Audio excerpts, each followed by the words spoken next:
السلام علیکم، آپ سب کو شرح ترقی پروگرام کی ایک اور ایپیسوڈ میں خوش آمدید۔ میں ہوں آپ کی ہوسٹ میمونہ سلیم۔ ناظرین، اگر ہم بات کریں خطے کی صورتحال کی تو خطے میں صورتحال تیزی سے بدل رہی ہے۔ گلوبل انوائرمنٹ جو ہے وہ چینج ہو رہا ہے۔ ہارڈ کور ملٹری الائنسز کی جگہ اب ایشو بیسڈ جو ہے وہ الائنسز بن رہے ہیں، جہاں ملک جو ہے کنٹریز لائک مائنڈڈ ہوتے ہیں، وہاں پہ وہ ایشو بیس کے اوپر جو ہے وہ کلیکٹیو اپروچ اپناتے ہیں اور آگے کی طرف چلتے ہیں۔ اسی طرح پاکستان نے بھی اپنے ماضی سے سبق سیکھا ہے اور اب پاکستان بھی اسی پاتھ کو فالو کر رہا ہے، یعنی پاکستان یعنی اس ریجن کے اندر اگر سارک جو ہے وہ غیر فعال ہے تو اب اس سے کوئی فرق نہیں پڑتا۔ اب الٹرنیٹیو فورمز کی طرف جو ہے وہ ایک پالیسی شفٹ آیا، جس میں پاکستان کی فارن پالیسی میں بھی ایک شفٹ آ رہا ہے اور وہ الٹرنیٹیو فورم کی طرف آگے بڑھ رہا ہے، یعنی سارک کی جگہ اب جو ہے دوسرے فورمز کی طرف رجحان بڑھ گیا ہے کنٹریز کا، تاکہ ان کے جو ہیں انٹرسٹ جو ہیں وہ ساؤتھ ایشین ریجن میں سیکیور کیے جا سکیں۔ اور اگر ہم بات کریں کہ وہ کس طرح سے سیکیور کیے جائیں گے تو اس میں چائنا کا ایک بہت بڑا کردار ہے۔ چائنا اپنا کردار ادا کر رہا ہے اس ریجن کے اندر۔ اگر ہم BRI کی بات کریں، سی پیک کی بات کریں تو چائنا اس ریجن کے اندر ان تمام تر پروجیکٹس کی تکمیل میں اپنا ایک اہم کردار ادا کر رہا ہے۔ اور اس کے علاوہ پاکستان سمیت افغانستان اور جو دوسرے کنٹریز ہیں جیسے بنگلہ دیش ہو گیا، وہ اس ریجن کے اندر چائنا کو ایک اسٹیبلائزنگ فیکٹر کے طور پہ دیکھ رہا ہے، لیکن ساتھ ہی ساتھ اس پہ ہمیں مسائل بھی درپیش ہیں۔ اگر ہم ٹیررزم کی بات کریں، اگر ہم ایکسٹریمزم کی بات کریں تو وہ ساتھ ہی ساتھ ہے، اور اس کے ساتھ ہی انڈیا بھی جو ہے وہ کنسرن ہے، کیونکہ چائنا جو ہے وہ انڈیا کو یہاں پہ ایک چیلنج کے طور پہ جو ہے وہ نظر آ رہا ہے، اور چائنا جو ہے وہ انڈیا کے ہیجمونک ڈیزائنس کو چیلنج بھی کر رہا ہے اس ریجن کے اندر۔ ایکسٹریمزم، ٹیررزم کے ساتھ ساتھ انڈیا کو یہ بھی کنسرن ہے کہ چائنا کے یہاں ہونے سے اس کا ہیجمونک ڈیزائن جو ہے وہ اس طرح سے کامیاب نہیں ہو پائے گا۔ اس پر مزید بات کریں گے، ہمارے ساتھ اسٹوڈیو میں موجود ہیں سیف اللہ، اور ہمیں ویڈیو لنک پہ جوائن کیا ہے عرفان شہزاد نے۔ عرفان شہزاد صاحب جو ہیں فاؤنڈنگ پریزیڈنٹ ہیں یوریشین سینچری انسٹیٹیوٹ اسلام آباد کے، اور ایکسپرٹ ہیں پاکستان چائنا افیئرس پہ۔ السلام علیکم سر۔ وعلیکم السلام، بہت شکریہ۔ سیف اللہ، آپ سے بات سٹارٹ کریں گے، اور ہم جس طرح کہ آج ہم بات کریں کہ سی پیک کو جو ہے وہ ایکسٹریمزم، ٹیررزم کا جو ہے وہ کافی حد تک جو ہے ہمارے جو فیزز ہیں، چاہے وہ 2015 سے لے کے 20 تک ہو، پھر 21 سے لے کے 26 تک کا ہو، پھر 2030 تک جو اس کا لانگ ٹرم کمپلیشن فیز ہے، اس میں جو مین وجہ ہے جس کی وجہ سے جو رکتے ہیں فیزز، اس میں جو ایک طرح کا رکاوٹ آتی ہے وہ ٹیررزم کی وجہ سے آتی ہے۔ اور اگر ہم دیکھیں تو 2015 سے لے کے 2022 تک آپ رپورٹس دیکھیں تو مسلسل ایک ٹیررزم جو ہے وہ جو ایکسٹریمسٹ کے جو ایکٹس ہیں ملیٹنٹس کے، یعنی جو اٹیکس ہوئے وہ ہمیں کنٹینیوسلی نظر آتے ہیں۔ بالکل ایسا ہی ہے۔ پہلے تو بہت شکریہ یہاں پہ، بائی دا وے آئندہ سے میں اور میمونہ ہی اس کو لیڈ کریں گے اس شو کو۔ اچھا، اگر ہم دیکھیں میمونہ، اگر ہم اس پروجیکٹ کو دیکھیں، سی پیک کو دیکھیں، میں تھوڑا سا اس کے بیک گراؤنڈ میں جانا چاہوں گا کہ سب سے پہلے تو یہ کہ پاکستان کو اس کی اتنی ضرورت، اور آیا اس سے کس کو زیادہ فائدہ ہو رہا ہے، پاکستان کو ہو رہا ہے یا چائنا کو ہو رہا ہے، یا پھر انڈیا کو اس میں سے کیا اختلاف ہے، یا پھر ہم یہ کہہ لیں کہ امریکہ کو اس میں کیا اس کو تحفظات ہیں۔ اس سے اگر ہم تھوڑی اس پہ بات کر لیں، اگر ہم دیکھیں جب سے یہ پروجیکٹ 2015 سے یہ انیشیٹ ہوا ہے، کہ چائنا نے اس سے پہلے جو ہے تو BRI کا جو کانسیپٹ ہے 150+ کنٹریز میں جو ہے وہ اس نے اپنا نیٹ ورک پھیلانا شروع کیا ہے، اور پاکستان اس میں ایک فیز ہے۔ ہم یہ کہہ سکتے ہیں کہ ایک بڑے درخت میں ایک امپورٹنٹ شاخ ہے جو کہ پاکستان میں سی پیک کے نام سے ایگزیکٹلی یہاں پہ وہ لگی ہے۔ اگر ہم دیکھیں تو یہ پروجیکٹ جو اسٹیمیٹڈ ہے، جو ابھی تک میں نے دیکھا ہے، تو وہ کوئی almost 70 billion some thing round about کے یہ ایک پاکستان میں پروجیکٹ ہے، جو کہ کہا یہ جاتا ہے کہ یہ ڈیپ ٹریپ بھی ہو سکتا ہے پاکستان کے لیے، جیسے کہ دوسرے ممالک جیسے سری لنکا کے ساتھ چائنا نے کیا، تو یہ بھی ایک پہلو ضرور ہے۔ لیکن اگر ہم اس کو تھوڑا پازیٹیولی سینس سے دیکھیں کہ پاکستان میں جو اس کا جو ایکچوئل مقصد تھا، جس میں ڈیولپمنٹ ہے، جس میں انرجی ہے، جس میں انفراسٹرکچر ہے، جس میں جاب کریشن ہے، اگر ہم اس کو دیکھیں تو میرے خیال میں یہ ایک بہترین پروجیکٹ ہے۔ اور ایک تشویش یہ بنتی ہے کہ ابھی تک جو اس کے گولز تھے، اپارٹ فرام انرجی، میں کہوں گا انرجی اگر ہم دیکھیں تو آلموسٹ کوئی 6000 میگا واٹ جو ہے ابھی تک یہاں سے جنریٹ کر چکے ہیں، لیکن اس طرح سے یہ فعال نہیں ہو رہا۔ اس میں نہ ہی تو جو ہم جاب کریشن کی بات کر رہے تھے، ایون ریزرویشنز ہیں بلوچستان میں، اسپیشلی جو گوادر کے ایریا میں ہیں، وہاں پہ کہتے ہیں کہ بجلی کا مسئلہ ہے، وہاں پہ ابھی بھی انفراسٹرکچر کا مسئلہ ہے، اور ایون جو وہاں کے نیٹیوز ہیں ان کو بھی اس میں مطلب اس طرح سے پارٹیسپیٹ نہیں کیا جا رہا, اسپیسیفک طبقے کو جو ہے اس میں سے زیادہ فائدہ مل رہا ہے. ویسے چونکہ ہمارے ساتھ عرفان شہزاد صاحب بھی بیٹھے ہیں, میرا ان سے ایک سوال یہ ہے کہ سر اگر ہم اس پروجیکٹ کو دیکھیں, آپ اس کو کیا سمجھتے ہیں کہ زیادہ بینیفٹ کس کو ہے؟ بظاہر تو ٹھیک ہے, ہمیں نظر آتا ہے کہ ہمیں انفراسٹرکچر, انرجی, جاب کریشن یہ ملیں گے, لیکن آیا یہ اسپیسیفکلی چائنا کا بینیفٹ ہے اور ہم اس میں ایک رول پلے کر رہے ہیں, یا اس میں کچھ بنے گا, ہمارا بھی پاکستان کا کچھ فائدہ ہوگا؟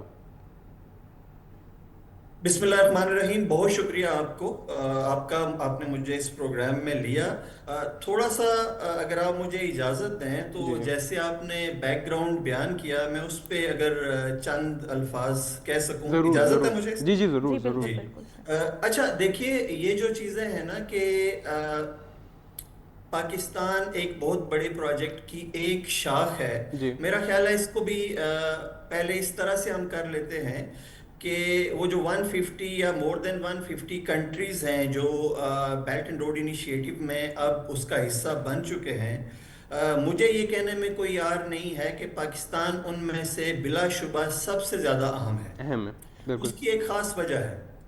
بیلٹ اینڈ روڈ انیشیٹو کے دو بڑے کمپوننٹس ہیں. ایک ہے سلک روڈ اکنامک بیلٹ, جو آپ یہ کہہ سکتے ہیں کہ اس کا زمینی حصہ ہے, ٹھیک ہے, جو چین سے سینٹرل ایشیا سے ہوتا ہوا یورپ کو جا رہا ہے, ٹھیک ہے. اور دوسرا اس کا سمندری حصہ ہے جو چین کے جنوب سے شروع ہو کے جنوبی بحیرہ چین سے ہوتا ہوا, آج جس کو ہم بحر ہند کہتے ہیں, اس سے ہوتا ہوا, مڈل ایسٹ سے ہوتا ہوا افریقہ اور یورپ کی طرف جا رہا ہے. بالکل. تو اگر آپ غور کریں دنیا کے نقشے پہ اور خاص طور پہ اس ریجن کے نقشے پہ, تو پاکستان وہ واحد ملک ہے جو شمال میں سلک روڈ اکنامک بیلٹ کو, یعنی زمینی part of belt and road initiative کو جوڑتا ہے سمندری پارٹ سے جو کہ جنوب میں ہے, جس کو میری ٹائم سلک روٹ کہا جاتا ہے. تو اگر چائنا پاکستان پہ اتنا فوکس کر رہا ہے تو یہ بے وجہ نہیں ہے. پاکستان محض ایک شاخ نہیں ہے, بلکہ پاکستان ایک کریٹیکل پلیئر ہے اس ساری اسکیم آف تھنگز میں, وائٹل رول پلے کر رہی ہے. جی, یہ ایک چیز. دوسری چیز یہ کہ آپ جیسے نوجوان, مجھے خوشی ہے کہ وہ ان موضوعات پہ پڑھنا شروع ہو گئے ہیں اور اچھی طرح پڑھ رہے ہیں, لیکن یہ ذہن میں رکھیے کہ یہ جو دو چیزیں ہیں نا, ایک یہ کہ کوئی ڈیٹ ٹریپ کی بات ہو رہی ہے. یہ ڈیٹ ٹریپ جو ہے یہ ایک خاص گروپ آف کنٹریز اور ایک جو خاص ریجنل الائنمنٹ ہے ان کا پھیلایا ہوا فلسفہ ہے. دنیا میں جو اس وقت چین کے مد مقابل کھڑی ہوئی قوتیں ہیں, وہ یہ پھیلا رہے ہیں کہ چین اپنے پارٹنر کنٹریز کو ڈیٹ ٹریپ میں ٹریپ کر رہا ہے, ٹھیک ہے. تو ہمیں ان الزامات کو سمپلی دہرانا نہیں ہے, بلکہ ان کو اچھی طرح سے انالائز کرنا ہے. بالکل. اس وقت بھی پاکستان کے جتنے بیرونی قرضے ہیں جو ہم نے چین کا دینا ہے وہ اس کے 1/3 سے کم ہے. بات واضح ہو گئی. بالکل بالکل. ہم نے صرف 1/3 جو دینا ہے, بلکہ 1/3 سے کم ہے جو ہم نے چائنا کا دینا ہے, اور 2/3 ہم نے باقی دنیا کا دینا ہے. تو اس وقت اگر پاکستان کا کوئی ڈیٹ ٹریپ ہے تو وہ تو IMF کا ہے, جس کے ہم سب شکار ہیں, ٹھیک ہے نا. اسی طرح اسی کے ایک حصے کے لیکن سر اس میں میرا یہ ہے کہ ابھی بھی ہم نے دیکھا ہے کہ چائنا نے ہمیں 2 بلین جو ہے انہوں نے ہمیں مطلب وہ کائنڈ آف اس میں ریلیف دی ہے. تو اس کا مطلب تو یہی ہے کہ مطلب ٹھیک ہے, آپ کی بات ٹھیک ہے کہ چائنا ہمیں ڈیٹ ٹریپ میں نہیں کر رہا, IMF کر رہا ہے, لیکن اگر ہم اوور آل دیکھیں یہ بھی تو ایک لون ہے نا, یہ بھی ایک اچھا خاصا لون ہے. اور پھر اگر ہم پاکستان کی کرنٹ اس کو دیکھ لیں جس میں ہم ری پے کرنے میں تھوڑے مشکلات کا شکار ہیں, تو یہ ایک رول نہیں پلے کر رہا ہمارے ڈیٹ ٹریپ میں. اور آیا کتنا چائنا ہمیں اس میں اکوموڈیٹ کرے گا ان فیوچر؟ جیسے کہ اگر ہم دیکھیں گوادر ہے وہ تو ابھی تک آپریشنل نہیں ہوا. اگر وہاں پہ ہم ایئرپورٹ کی بات کریں تو اس پہ ابھی کوئی کمرشل فلائٹس نہیں ہیں, وہاں پہ کوئی بیسک فیسلٹیز نہیں ہیں کہ جس سے ہم کہیں کہ جو بڑا انویسٹر ہے جو وہاں پہ ایک سوچ تھی کہ یہ نیکسٹ دبئی بنے گا, وہ کانسیپٹ ابھی تک شروع نہیں ہوا. تو پاکستان تو کوئی ریونیو نہیں جنریٹ کر رہا, تو اس کو پھر آپ کیسے دیکھیں گے کہ ہم پے کیسے کریں گے جب حالات ایسے ہوں گے؟ مجھے خوشی ہے کہ آپ اس کو بہت اچھی طرح سے دیکھ رہے ہیں. اسی لیے میں آپ سے اس طرح سے گزارش کرنا چاہوں گا کہ